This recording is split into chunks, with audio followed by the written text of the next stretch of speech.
Our next speaker, you may know as the vice principal of Terra Middle School, but I refer to him as the greatest storyteller that ever lived. Please welcome Ralph Geraci.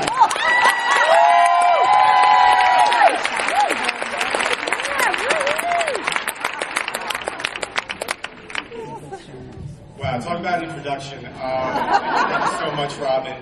And also, I believe I speak on behalf of Dr. Holloway, the Terrell staff, and everyone here, just how proud we are of the students that just performed, Graham, Mackenzie, Hannah, and for all Jake before, and for the two lovely young ladies that led us in the pledge. That is Scotch Plains Fanwood Public Schools, ladies and gentlemen.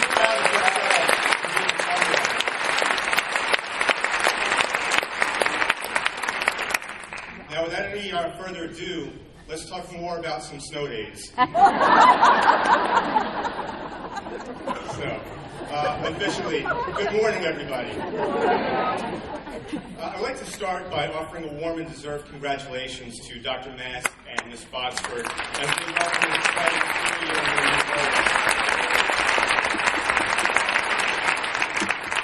In working with both of them, we can confidently say that we had exceptional and caring leaders that will be at the helm. And at the same time, I'd also like to thank them and thank all of you, our Board of Education, Robin, for having facilitated and coordinated this wonderful event, all those who worked behind the scenes with her to make this possible today, our honored guests and speakers, you, the outstanding team of professionals that I'm proud to work with, for an honor to share a few words. In reflecting on our educational family, and in dealing with the emotional interplay of hope and first day of school jitters that often comes this time of year, I mined the internet for a relevant tale. In doing so, I came across a true story about a 14-year-old boy, and I'm really hoping this is relevant because, as Dr. Mast asked each of us to get up, based on our years of service, I'm realizing that some people may be more in tune with this story than others, but we'll see what happens. So, in doing so, I came across a true story about a 14-year-old boy whose father bought the young man a trumpet for his birthday. Enamored by the lure of the then burgeoning rock and roll movement, the boy traded in the trumpet for an acoustic guitar. There was one problem, however. The boy, who was left-handed, wasn't able to play the guitar, which typically is made for right-handed people. Looking for a solution anywhere he could find one, he stumbled upon a poster advertising a concert for the then famous guitar player, Otis Whitman. Otis Whitman himself was a left-handed guitar player. So, the young boy decided to readjust his own technique, as well as creatively readjust the order of the guitar strings based on inspiration from the left-handed Whitman. The young guitar player eventually and successfully mastered the six-string instrument, and that young guitar player was Paul McCartney. From there, the rest is musical history. Now, for us as educators, Paul McCartney's story reveals this: the importance and the electricity of the following words. Question, really. What if?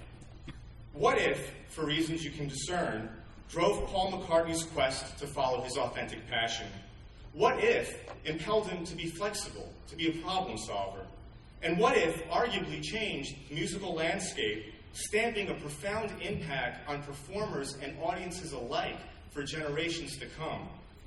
Likewise, we, as an educational family, and as individuals, in so many ways, spoken and unspoken, recognized and unseen, have both embraced and enthusiastically grappled with what if. When you at some point ask yourself, what if I say hello to that person over there and they became a lifelong friend? Or perhaps one of your biggest what ifs, whether it was a few weeks ago or decades ago, when you asked, what if I pursue a vocation with the Scotch Plains Fanwood Public Schools, with the immensely positive ripple effects still to be fully comprehended? At the same time, we must keep in our hearts and minds that what if is a pricey proposition. One thing that all of history's most inspirational stories have in common is that what if comes with the expense of time, effort, vulnerability, dogged determination, attention to details, sometimes drama, and thinking and rethinking. But the payoff is immense. It is abundant. especially when measured in visions realized and lives transformed. Speaking of payoff, because we are educators and because of our passionate pursuit of what if, we have become more human. Because of our purposefulness in the quest for what if, we become more alive. Why? Because as a species, what if and its deep-rooted basis in innovative curiosity is embedded in our biological, social, and spiritual DNA. Why? Because a coordinated what-if effort escorted us off the sands of Kitty Hawk for 12 seconds and, only 65 years later, rocketed humanity 238,900 miles to the moon. Indeed, and as such, we can be certain and rest assured that what if moves us farther, lifts us higher, and makes us stronger in our dream to empower the next generation of visionaries across all walks of life. In the process, the power of what if propels us and others to heights of self-actualization and self-discovery along paths both planned and unplanned. So, as we pioneer into a new school year, whether for the first time, for the 20th, or epically for the 30th or more, let's boldly ask ourselves, what if?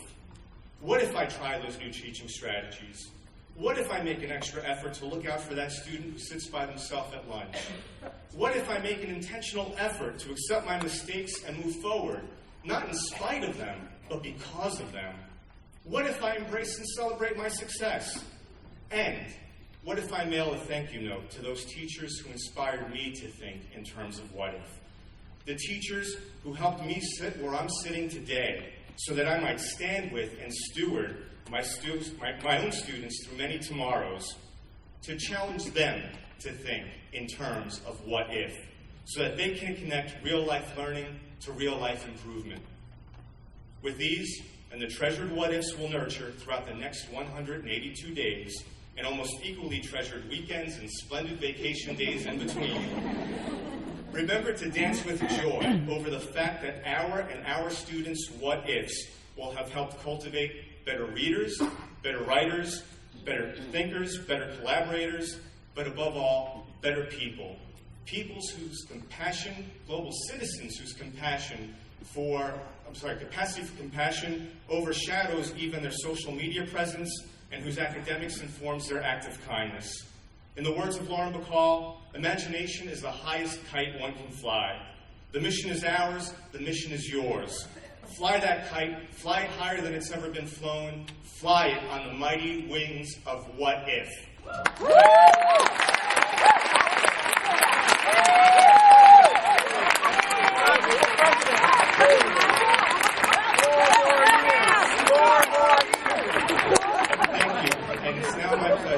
To turn the program over to one of our esteemed students, Anand Sharasabudin.